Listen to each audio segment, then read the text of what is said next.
career, I have received hundreds upon hundreds of emails.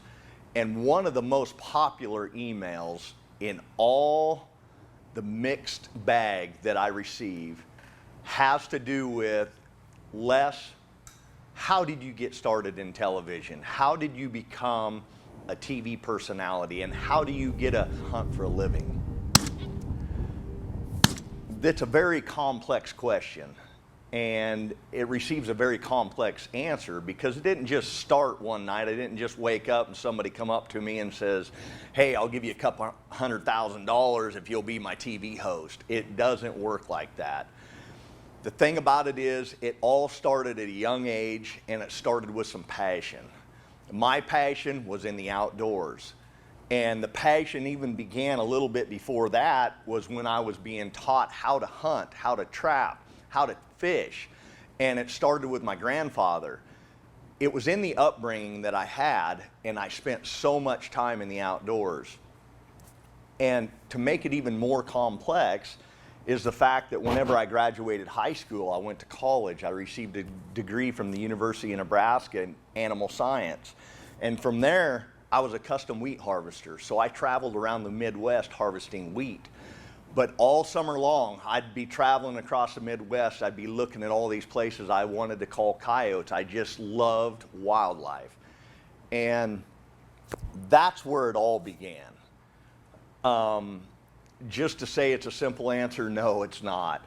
I just had that passion for the outdoors.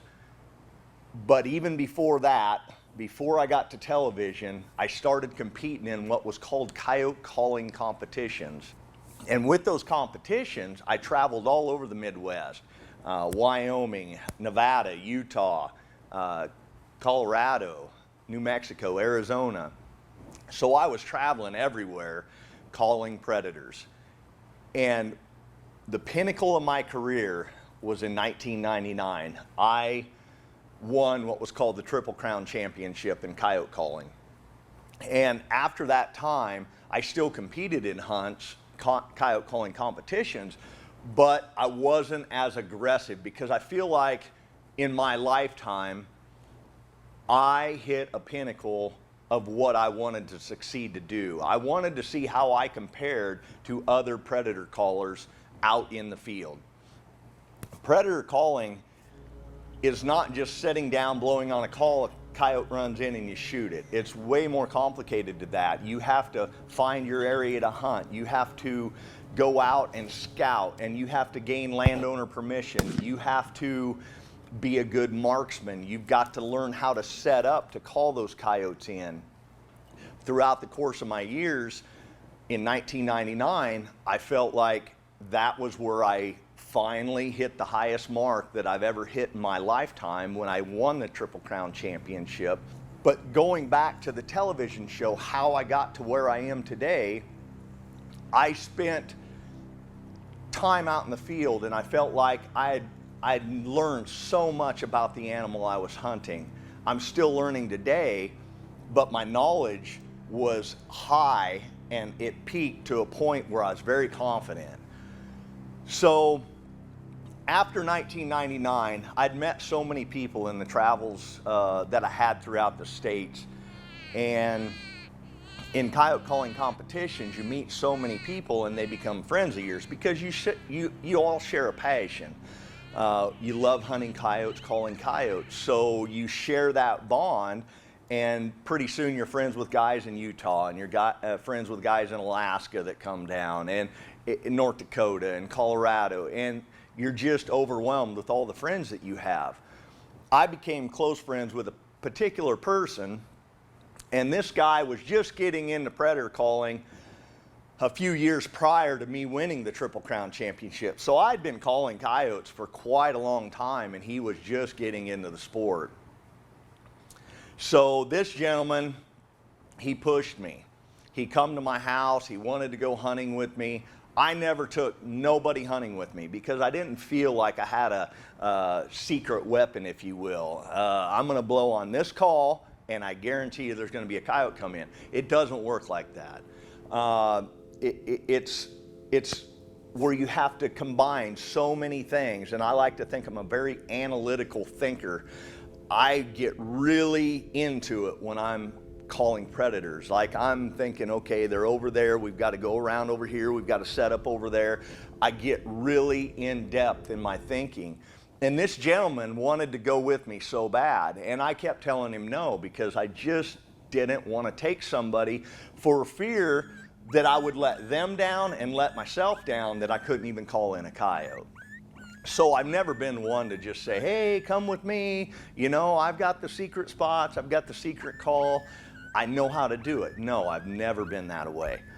So this person kept on me. And one time he came to my house. I lived in Saratoga, Wyoming.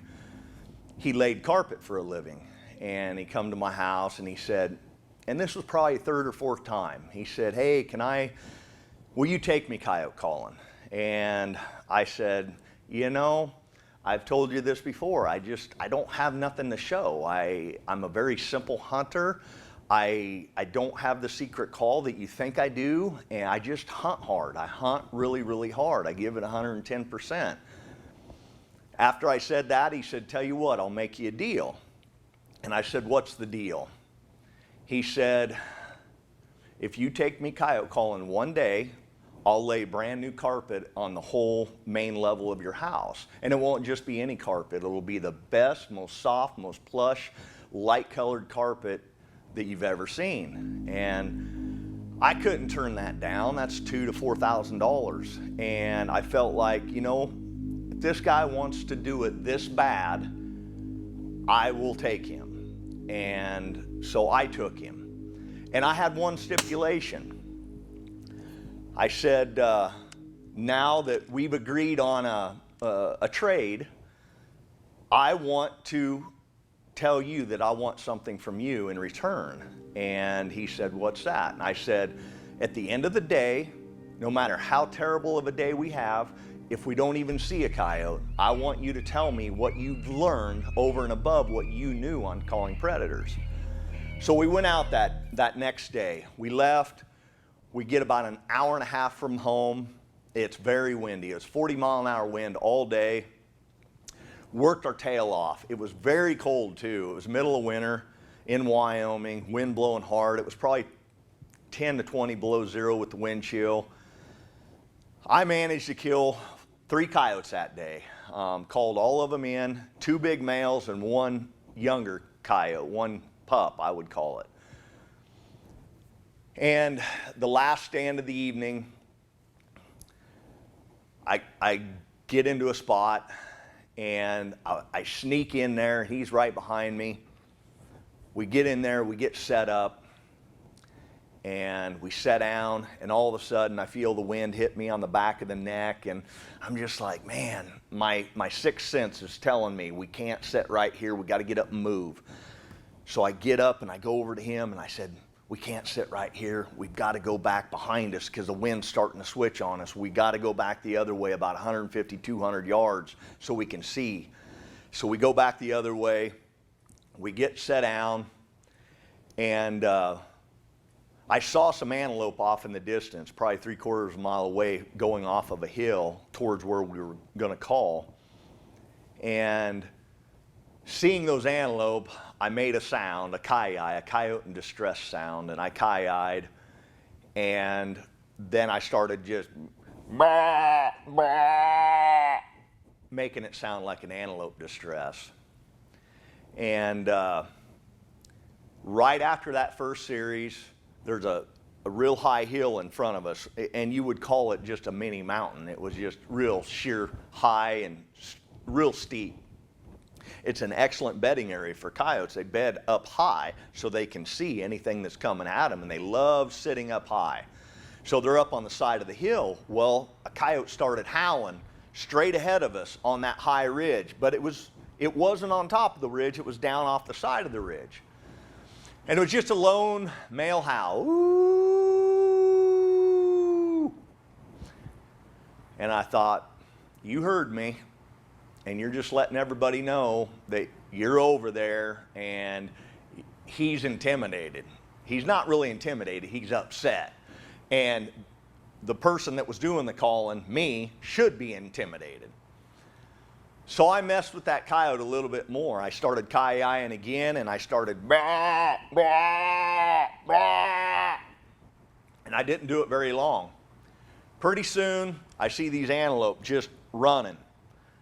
And they're going across in front of me, going from my left to my right, and they're running. So I know that that coyote's coming towards me, and he spooked the antelope.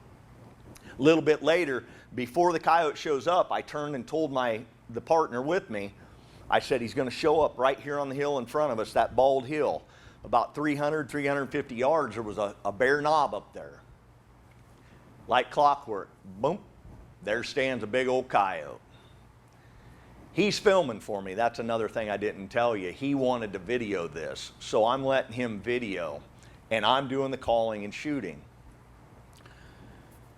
Well, lo and behold, as soon as that coyote pops up on the hill, the guy that's with me is going, shoot him. I'm on him. Shoot him. Finally, I turn and I go, shut up. And he just was quiet after that. I let that coyote just look around. He looked like a king on his throne. He was on the highest point in front of me, and he was just looking from left to right. The reason he was looking is because he thought another coyote was killing an antelope in his turf. This was his domain. So I just went, blah, blah, just really light. And boom, he snapped his head around. He's looking at me. Here he comes down the draw. And I knew when I set up, the wind's going across me like this. And there's a draw right to my left. And there's little fingers running down this draw. And I knew that I would need to see the bottom of the draw right here beside me so I could make a shot right down this draw, because I knew most coyotes that come in, they're going to want to circle to the downwind. Some will come right at you and go right into your face. A lot of them, especially an older coyote, they want to use everything to their advantage, use those low spots and try to sneak around you.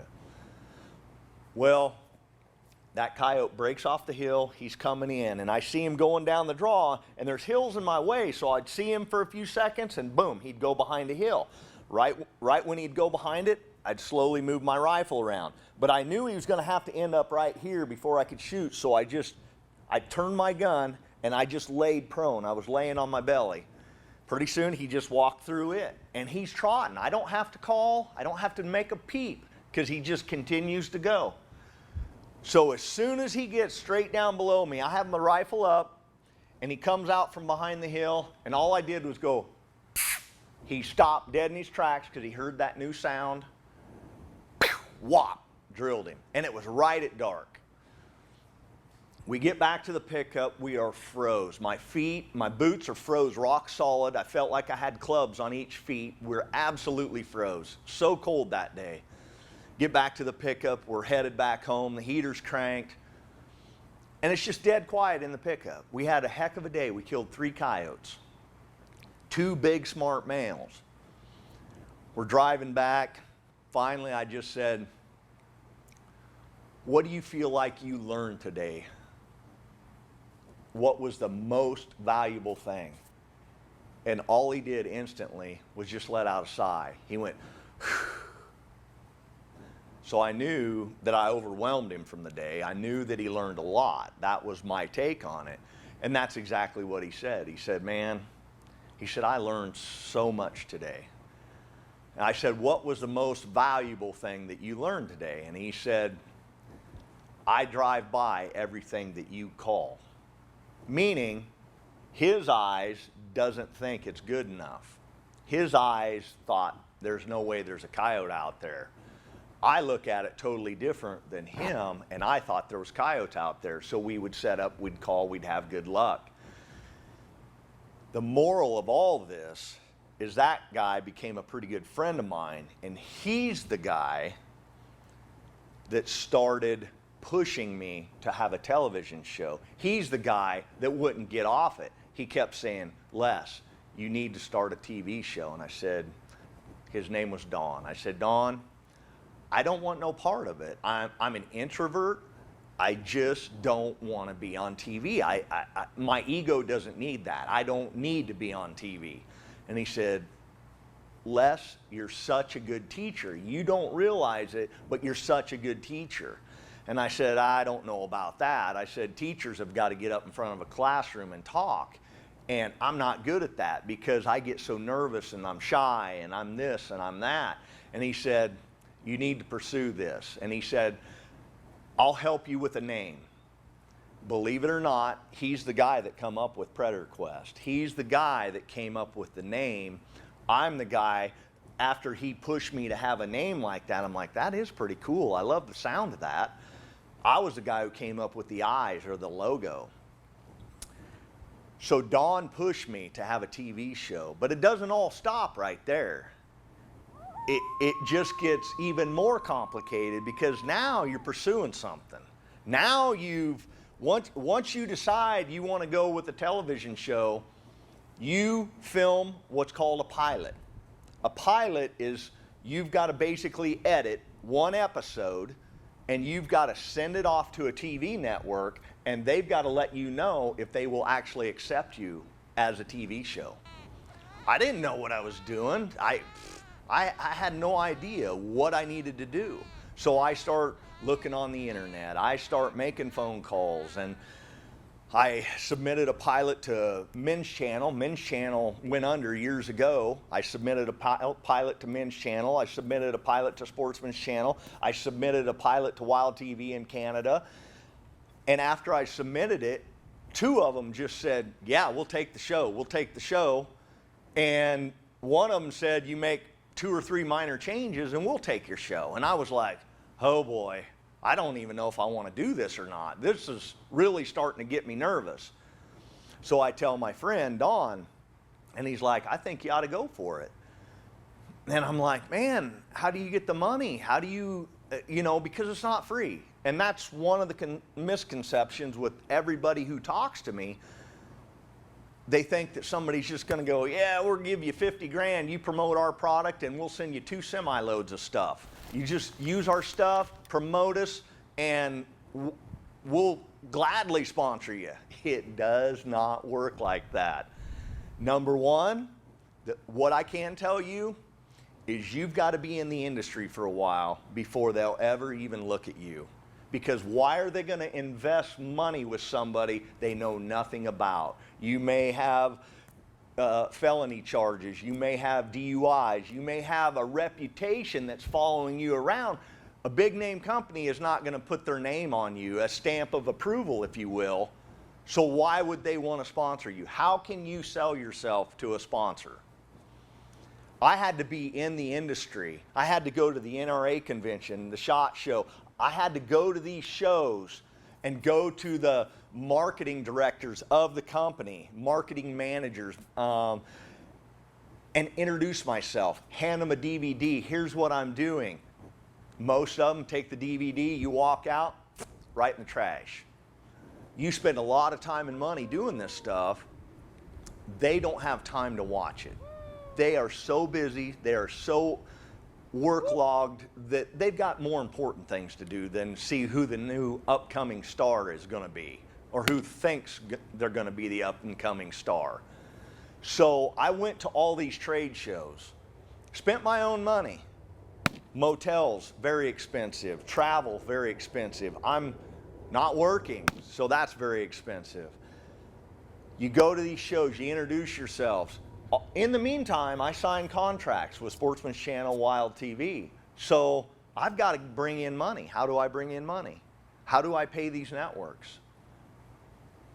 So I start airing my TV show. First year out, I win an award on Sportsman's Channel. Next year, I win another award.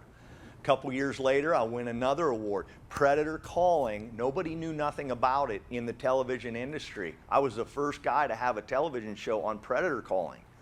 It was popular. So many people, trust me, people you think who are your friends, they're not your friends, they're your enemies. They're talking stuff terrible about you behind your back. I could write a book about the things that have been said about me because people are jealous, the animosity towards you because you're actually doing it.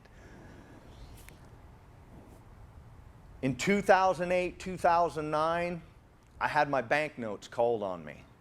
I was very close to filing for bankruptcy. If I can give anybody anything right here, right now, it's not easy. I spent so many nights till 1 in the morning, and I'm not a night owl. You're writing people via email. You're searching out companies that might be a good fit for you. You're constantly putting your name out there because you want to be noticed, because you need to be sponsored by somebody. That's where you've got to have sponsors or your show doesn't air. Plain and simple, unless you're a multimillionaire. So, after 2008, 2009, I'd won several awards leading up to that time. I was airing a full year. I was airing 26 originals. I aired 26 original television shows, which is out of this world. I had to kill between 110, 130 coyotes, and I killed them all between November and February. Had to get them all on film to produce that many episodes. Because I'm putting about 3 hunts on every episode. Some of those hunts have doubles, some of them have singles, but your average is going to be at least 3 kills, but it's probably going to be 4 to 5 kills per episode. So do the math on that, 26 originals. And then you've got to have them on film. I couldn't do what I do right now without my brother running the camera. He hunted with me my whole life. Him and I, we think alike, we do alike, we act alike. He knows what's going through my head. I know what's going through his head. It worked in conjunction with one another. He's the one that filmed everything. I filmed a few episodes, but my filming capabilities are not near what his are. So filming all those episodes is so stressful, takes so much work. After getting 8 years, 26 originals, I've cut back now to 13 originals simply because airtime rates are getting so high, and there's no way that you can go to a sponsor and say, hey, I need this much money to be on TV. They've got to allocate funds to other areas that are more beneficial to them. They've got to see as many eyes as they can see for the amount of money that they're going to invest. So the whole scheme of the television show, I never planned on it. My ego, I didn't need to be on TV. But it was one person saying, Les, you're great at teaching. And one of the biggest fears I've ever had in my life was standing in front of people. In college, at the University of Nebraska, I actually get chills thinking about it because it's scary for me. In college, I had to take a class called Speech 209. I couldn't graduate without 209. So I purposely took it on a Tuesday, Thursday night at 8 o'clock at night because I knew hardly any students would take that one. All day long, students are taking speech. I wanted it at a terrible hour. I wanted it 2 times a week for a little bit longer, so it's like a 2-hour class, just so I wouldn't have to have a bunch of people in my class. And I can tell you right now, when I had to get up in front of that class, I only had about 9 students in my class. I was terrified. I was petrified. And if I can pass that on to anybody that's watching this right now, a young kid, a high school kid, a college kid that's watching this right now, the only way I feel like I can overcome a fear is by confronting that fear head on. So I had to force myself into speech. And with the television show, when my friend said, you're a great teacher, I had to force myself to get in front of a camera. Now, I kind of like it because I want to pass that on to somebody else. I want somebody else on the other end of this to smile and say, man, that's me. That is me. I want to give you that courage and that hope that you can actually do what I'm doing. But it's not an easy road. Starting a television show, keeping it going is so, so tough because without sponsorship dollars, your television will never last You've got to have that money coming in. You've got to edit your show. You've got to pay for the airtime. You've got to pay for closed captioning. I figure on half a year a show, 13 original episodes and reruns, it's about $250,000. It's a lot of money. But for me, I cannot thank all my sponsors enough. They believe in me. They feel like I'm a good investment vehicle. And so what I do is I try to do as much as I can for viewers like you. I want to help people learn about calling coyotes and predators and learn to overcome that sense of, I don't think I can do it. I want you to be able to do it. So now, fast forward ahead, I've been on air right now. This is my 11th season, and I've got all the episodes filmed. It's right at 250 episodes is what I've filmed, not counting all the other footage that I've never aired. So now I want to start on YouTube because I want you to be able to have access to this knowledge, because I'm going to show you so much more that can't be seen on TV because it's boring or it doesn't move. I want to give you tips and tactics.